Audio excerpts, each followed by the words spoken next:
In this video, we will introduce the most common terms when talking about wiring and installation for Fusion products. A single zone usually consists of two channels, one left and one right. A channel will have a positive terminal indicated by a plus sign and a negative terminal indicated by a minus sign. Zone. A zone refers to a specific location or area on board your boat where audio delivery can be customized. For example, you can make the audio quieter in the cabin and louder on the deck. Bridging a zone.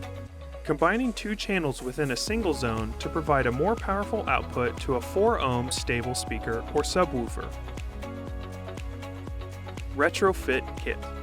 A mounting accessory which allows you to replace an older Fusion stereo with a newer Fusion stereo using the same cutout.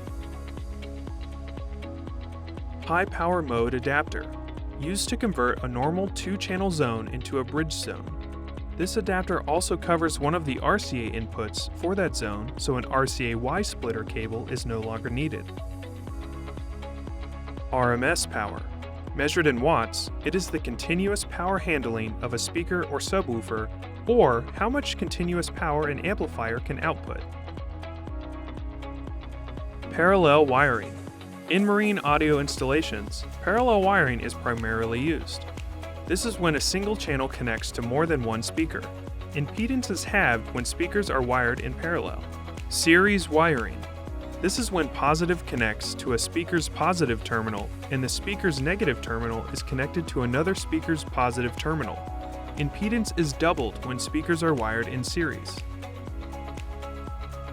Minimum impedance. You must not connect a speaker or a series of speakers with an impedance less than 2 ohm to a single channel on your amplifier. Doing so may damage the amplifier and void your warranty. And that's it. Now you have a better understanding of the most common Fusion wiring and installation terms. Thanks for watching. For more help, please visit marinesupport.garmin.com.